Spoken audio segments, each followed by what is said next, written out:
In a peaceful village nestled between towering mountains, there was a wise old monk who lived in a quiet monastery. He was known for his profound wisdom and deep understanding of life. People from all over came to seek his guidance. Among them was a young, restless student named Kiran. Kiran had heard stories of the monk's wisdom, and one day, he decided to visit him, hoping to find the answers to the many questions that plagued his mind. The moment Kiran arrived at the monastery, he bowed respectfully and said, "Master, I have come seeking wisdom. I am constantly troubled by my thoughts about the past and the future. I want peace, but I can't seem to find it." The monk, with a gentle smile, nodded and invited Kiran to sit beside him. The sun was setting, casting a warm golden light across the monastery. As Kiran sat beside the monk, he eagerly awaited the great teachings he had come for. "Master," Kiran said, "I spend so much time thinking about the mistakes I made in the past, and the uncertainties of the future. It consumes me. How can I find peace?" The monk didn't answer right away. He simply picked up a small stone from the ground and handed it to Kiran. "Hold this stone in your hand," he said. "But don't just hold it as you normally would. Hold it with all your focus, and pay attention to how it feels." Kiran, curious, took the stone in his hand and focused intently on it. He felt its weight, its smooth surface, and the coolness of the stone against his palm. "Now, Kiran," the monk continued, "think about the past. Think about the moments that have caused you pain. Hold on to those thoughts tightly, just like you hold this stone." Kiran's expression darkened as he thought about the mistakes he'd made, the opportunities he'd missed. He gripped the stone harder, his knuckles white. The monk continued, "Now, think about the future. All the things you worry about, your career, your relationships, your uncertainties. Hold on to that fear, that worry, just like you hold this stone." Kiran's grip tightened even more, and his brow furrowed as he imagined all the challenges that lay ahead. He could feel his chest tightening, his heart racing. The stone seemed to grow heavier with every passing second. The monk watched him quietly for a few moments.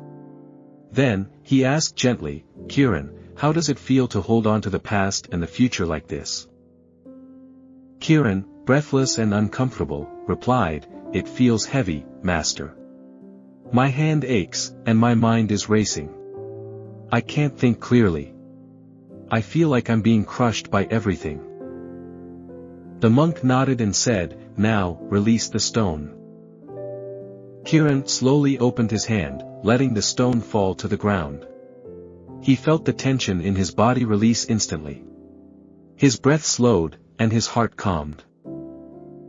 "Do you feel the difference now?" the monk asked. "Yes," Kiran said, his voice softer. "It feels so much lighter, so much freer." The monk smiled and said, "Kiran, that stone represents the weight of your past and your worries about the future. You hold on to them, thinking they are part of you, but in reality, they only weigh you down. The past is gone, and the future has not yet arrived. All you truly have is this moment, the present. When you are fully present, free from the chains of past regrets and future fears, you will find peace." Kiran sat quietly, contemplating the monk's words. He realized that his mind had been constantly trapped in the past and the future, unable to fully experience the beauty of the present moment. The past had been a shadow that clouded his every step, and the future was an unknown that caused him endless anxiety. The monk, sensing his understanding, added, "The power of now, Kiran, is in the present moment. It is the only time you have control over. The past is like a river that has already flowed, and the future is like a river yet to be crossed. But the present is the only bridge you can walk on. If you walk it with awareness, you will find peace." Kiran looked at the monk with newfound clarity. "So, you mean to say that all my worrying, all my thoughts about what happened and what might happen, are just distractions from the life I can live right now?" "Exactly," said the monk. "When you focus only on what you can do in this moment, without the weight of the past or the fear of the future, you find freedom. The mind is like a wild horse, always running in different directions. But when you learn to tame it, you can ride it with purpose and peace. From that day forward, Kiran began to practice living in the present. He no longer let his mind wander endlessly to the past or the future. Each day, he focused on what he could do right now, whether it was studying, helping others, or simply enjoying a moment of stillness. Over time, he found that his life became lighter, more focused, and full of clarity. His worries faded, and his peace grew. He realized that the present moment was all he needed to find true happiness. As the years passed, Kiran became known not just for his wisdom, but for his calm, peaceful demeanor. People came from far and wide to seek his guidance, and Kiran shared with them the simple truth he had learned from the monk. The past is a memory, the future is a mystery, and all we truly have is now. The present is where life happens.